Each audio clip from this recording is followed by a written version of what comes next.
kill you if you hurt Alice! Do you hear me? Come back here! He had Alice, and he wanted the manuscript because he thought it held some magical power. But I had no manuscript to give him. I had to get back to Barry and figure out my next move. Well, we lost the kidnapper. Somehow. He must have really rolled away. But at least we get a chest right away. And we have our gun back. And plenty of flares. So we should be good for now. We just gotta make our way back to the cabin. And we're gonna see plenty of weird stuff along the way. And yeah, sometimes the platforming, I guess if you want to call it that, in this game can be a little dumb, and it can't really detect what you're trying to do. Thankfully it doesn't happen too often, and there's no situation where it's really important, but at least it's not the focus. Like, balancing on this log really doesn't take much. You just really press forward to make sure you don't fall off. But yeah, like I said, this trip through the woods is going to be a lot of the same, but just a little bit different, because we're going to see some weird stuff that doesn't really make a whole lot of sense.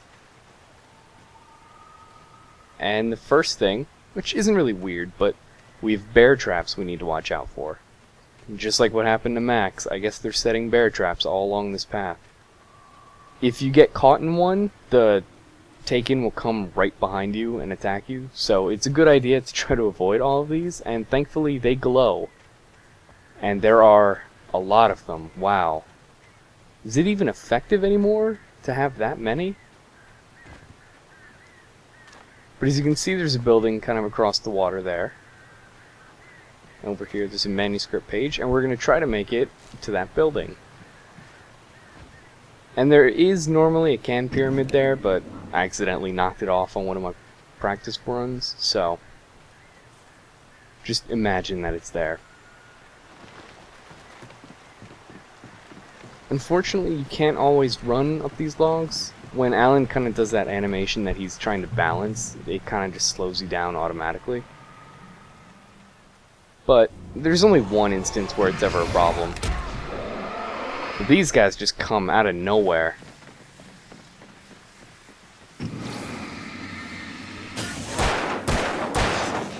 And sometimes the camera will do that sort of circle pan to kind of show everything. I guess it's more cinematic, but it's not my doing. It looks nice, though.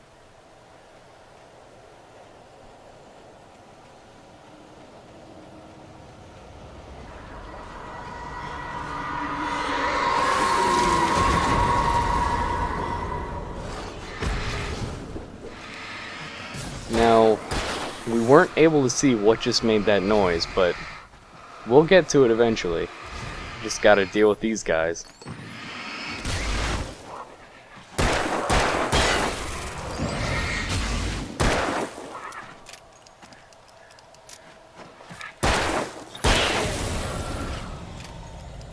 There we are. And the enemies in this game, even when they gang up on you like that, they're never too bad. It's almost more like it's tedious to fight a bunch of them.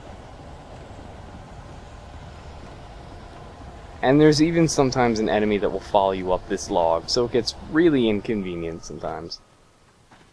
But it looks like we found the hunter camp.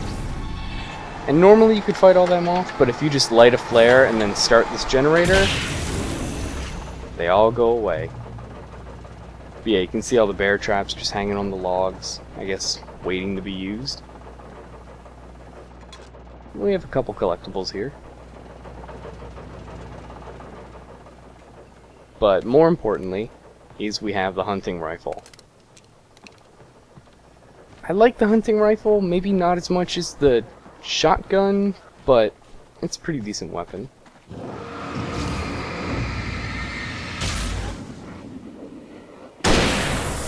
Does some nice damage.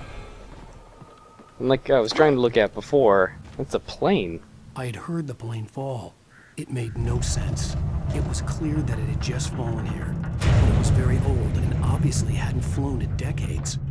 Looking at it sent a shiver down my spine. So we've got a really old looking plane that crashed in the woods like a minute ago, Because that's what all that noise was. That plane wasn't here before. But if we awkwardly jump onto the wing, we can get another chest over here. And we've got some more flares. But yeah, we just jump down and that's it for the plane. There's nothing else we need to see. I mean, you can avoid the entire plane if you don't want to go for the chest, so I guess they didn't want to make it too important, but I think it would have been nice if it crashed along the path rather than off to the side, so you would have to like climb over it, but whatever works.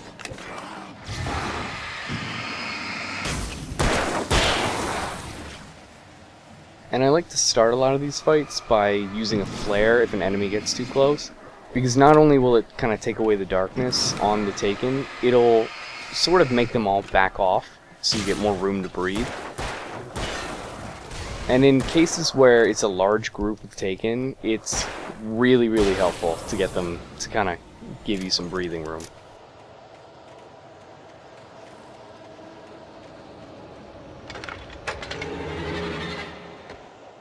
And if you're kind of caught in a generator quick time, and you see an enemy coming, you can just hit B to exit out of it, which is really useful because you don't want to be locked into a quick time. Because even if you fail it, it won't let you kind of out of it until something hits you. So it's nice that they let you kind of just step out of it. I can't really hit this guy though, so let's just start the generator.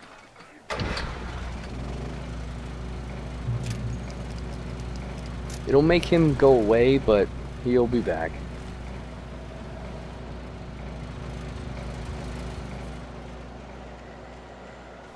But we're a lot closer to that building now. And there he is. And there he goes. If we look out on that other cliff, we can see a thermos. What? Who put a coffee thermos out there? Whatever. Yeah, there's nothing really special about that building, it's just along the way. So we might as well go.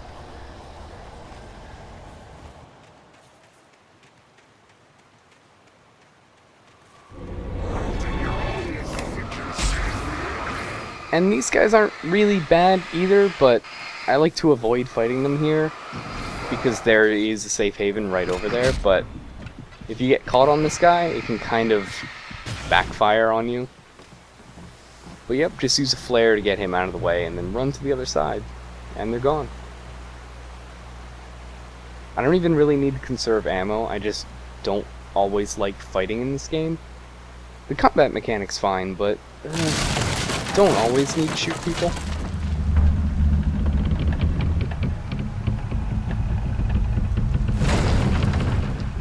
Well, that sure was spooky.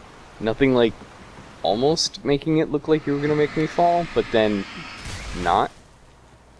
It's a lot like the darkness kind of changes its mind because it's not sure what to do. Like, oh, we could dump him in the river, but we could also not.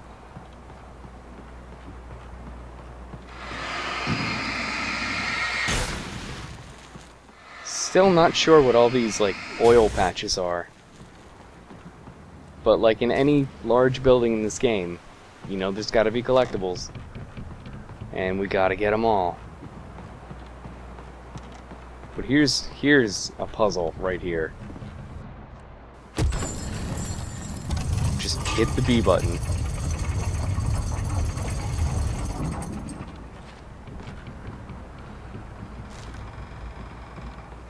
So we got a couple of flares and thermos in this room, and then we're ready to go.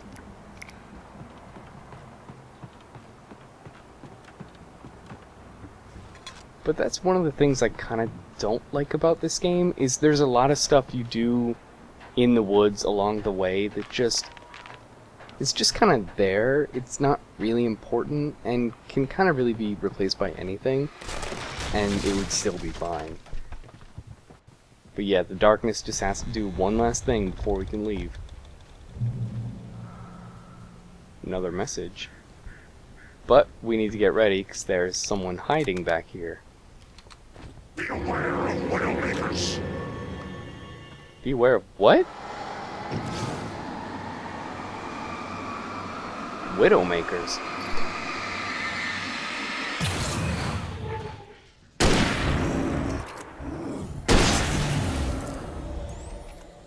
Was he gonna make a widowmaker?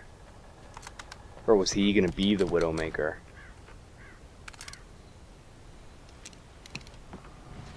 And this is kind of a neat jumping puzzle. It's really the only one in the game like this to get a collectible. You just kind of jump up on the boxes like that. Otherwise, you can really see the manuscript page from outside. It's just kind of difficult to get to, and then you just sort of jump over other boxes to get back. That's probably the most difficult manuscript page to get. It's certainly not the most hidden, but yeah, if that's it for difficulty, most of them are just, like, way out in the open. It's more the other collectibles that are more hidden. And uh-oh, we got not one, but two of these guys.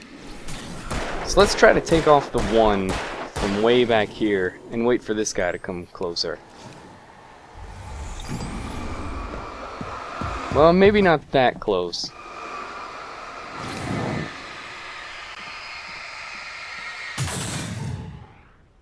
We can just wait here, that's fine. Just keep waiting. There we go.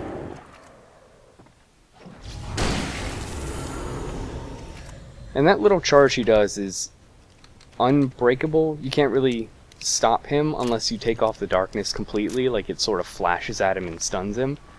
Otherwise, you really just have to run to either side, but he sort of veers towards you, so even if you run, he could sometimes hit you. Which is kind of annoying, but it doesn't do a whole lot of damage. And look, on the other side of there is Lover's Peak. So yeah, just one giant, like, 20-minute circle to get, like, to the other side. And now we're gonna find out what's with all the trees being knocked down.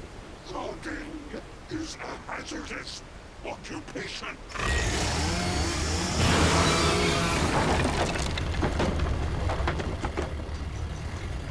So here we have our boss fight, kind of, for this episode.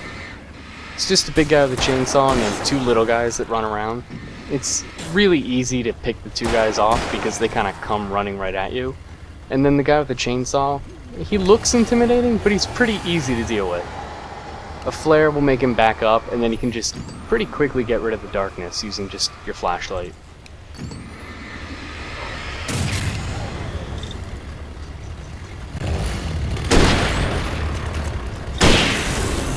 And there we are, just 2 shots with the hunting rifle. And that's kind of why I hesitate to call that a boss fight, because he's just as strong, really, as other enemies that we faced along the way. But it's kind of set up like a boss fight, sort of. And we're getting near the end of this chapter, so I guess that counts as a boss fight. But we're finally out of the woods, and we can head to the campground.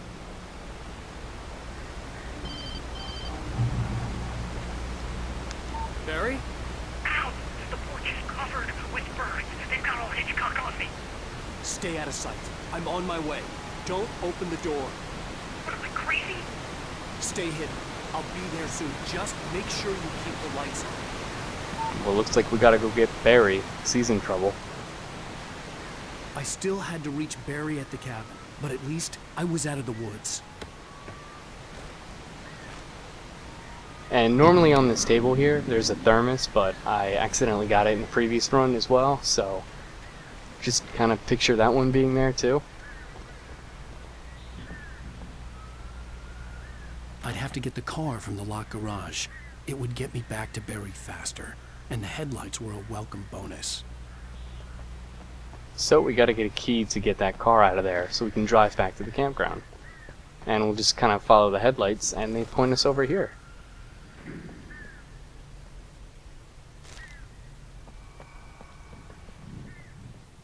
And you can definitely tell that they're remodeling this, because there is nothing in the women's side. Except for hunting rifle ammo. That's kind of a weird thing to keep in the bathroom. So let's check the men's side. This one's a little bit more furnished, but it's still far from being complete.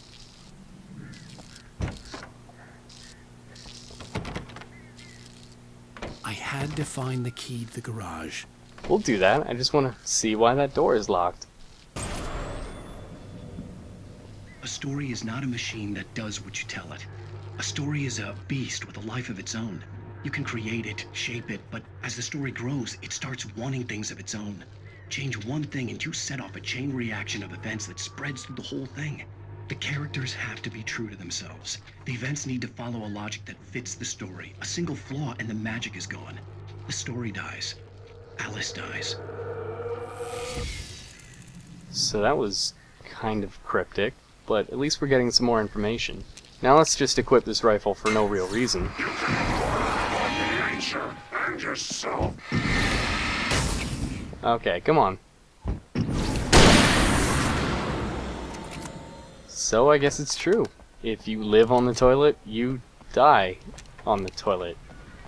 That doesn't sound right. But at least we're out of there, and we get to my favorite part of the chapter. Mostly because we don't have to run around anymore, we get to drive.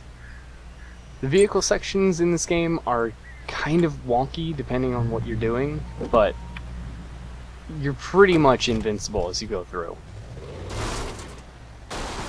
Basic driving controls, except that, you know, since this is a game about light versus dark, we get headlights. You can kind of see the meter go down in the upper left hand corner. It kind of lets you know that you're killing the battery, and also that taken. It's pretty hard to use up the whole battery since you can just ram a taken and pretty much incapacitate him. But we get started, and right away, our first collectible.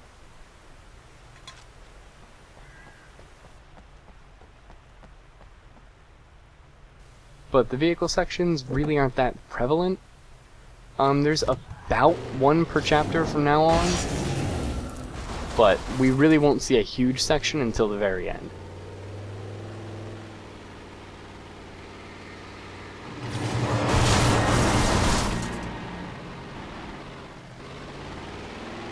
So we come down this hill, and there's graffiti on the rocks, so that means there's a chest nearby.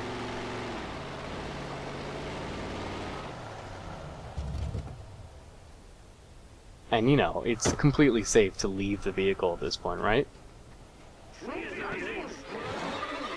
Shit.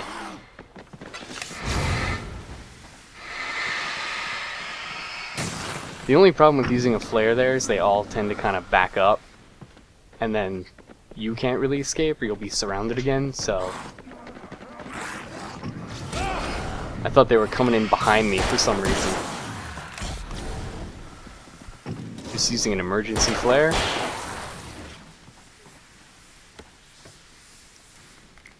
And we pick up 2 flares. So all in all, that really just left us evened out.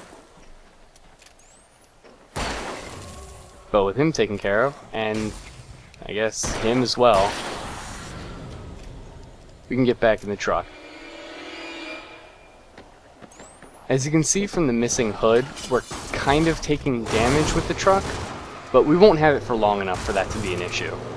In fact, really any part of the game, you won't have your car long enough for it to be damaged enough. But at least you can take it off some pretty sick jumps.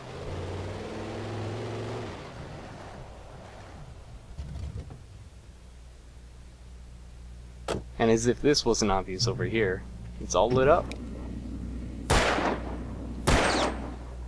I will never get those on the first shot.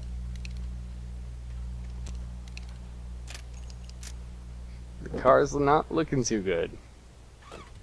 And we could have taken the red car there, but we don't need it.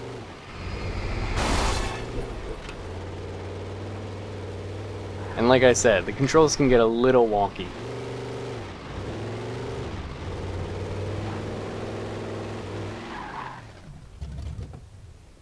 And then we park this here, and we are off to get our last 2 collectibles for this area.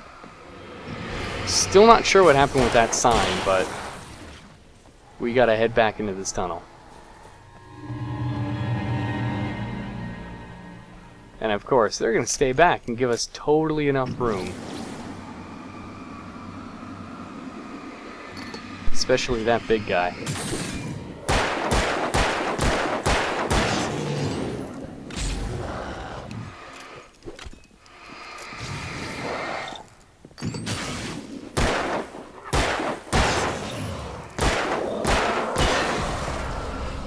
Now that won't be the last of them. If we wait, more will come.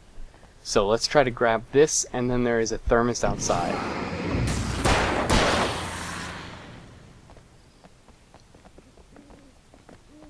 It's a little bit out of the way, but we're almost done.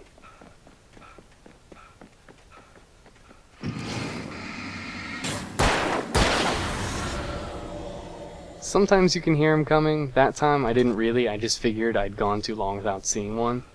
And it kind of makes you a little bit paranoid sometimes. Because I'm not really sure what the spawn system is for them, but they always seem to show up when you're alone.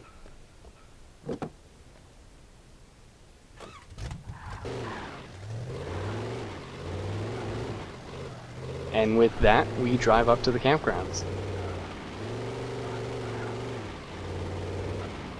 Now if you'll notice, we didn't take this road down. And that's because, if you look to the left here, you can see that's where we helped out Rusty. This was originally locked, so that gate just magically becomes open when we drive back up. But of course, you can't drive the whole way.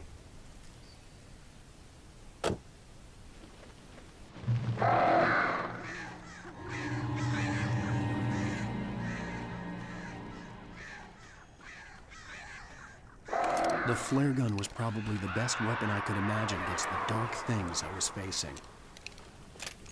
Now there's some taken right here, but the best strategy I found is to just get them to back off and then run to this safe haven. And they back off. It was the kidnapper. You son of a bitch! Where's my wife? Enough horseplay, Wake. You deliver the manuscript, and you can have your woman back. Simple as that. I don't... Listen. I'm gonna need time to finish it. I still need to write the ending. I need a week. It's not done. I need a week. 2 days. The old Bright Falls coal mine is nearby. You can find it easy, city boy. The main building, there at noon. You bring the manuscript, you'll get your wife. If not, well, get me? Yes, I get you. Oh man. Well, that doesn't look inviting at all. Barry had talked about birds over the phone.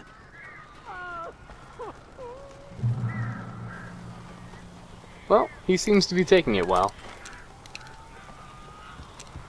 But here, flares and flare gun ammo, they are your best bets. Ow! Ow! I am so glad you're here. A couple of them got in here before I blocked the chimney. This isn't normal. These birds are weird. And unlike the beginning of this chapter, there is a chest back here, filled with more stuff we need right now.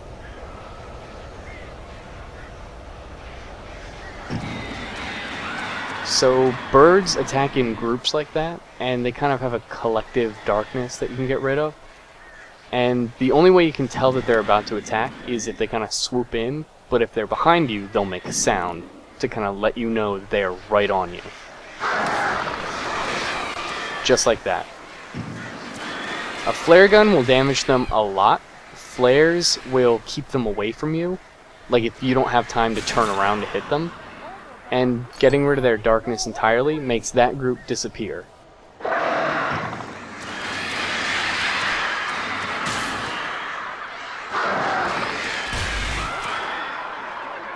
So our objective for this is to kind of just get rid of as many groups as we can.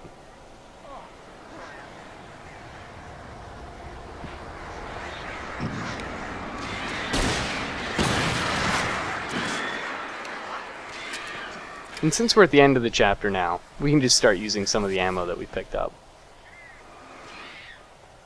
You can kind of stand against the rock wall back here, which will limit where they can attack you from, but it's a lot quicker if you just kind of stand out in the middle, and they never damage you enough that it's life-threatening.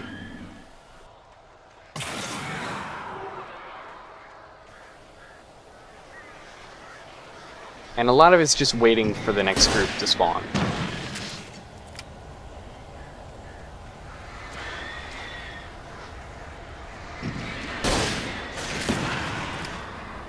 But other than that, there really isn't much to fighting birds.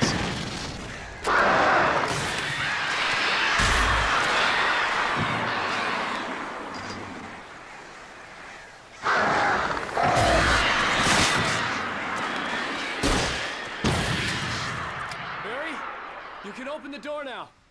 They're gone. And yup, when you defeat the last group, they all just kinda disappear. And for some reason, I thought that Barry opens the back door here. And maybe in some cases he does, but it took me a second to realize I was at the wrong door. But with that, we'll just run around to the other side, and that's the end of the chapter. Hey, Al. I'm sorry for thinking you were having a psychotic episode, man. I sent Barry to the town to ask around about a man fitting the kidnapper's description. He'd go through the archives of the local paper. Perhaps he could learn something. Anything about the island and the cabin that had disappeared. The man wanted a manuscript.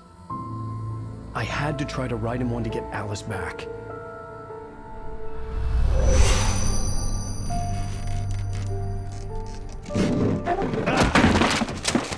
For me, the supernatural had always been nothing but a metaphor for the human psyche, a tool to use in writing fiction. Now, it was happening for real, and I couldn't put a single word on paper.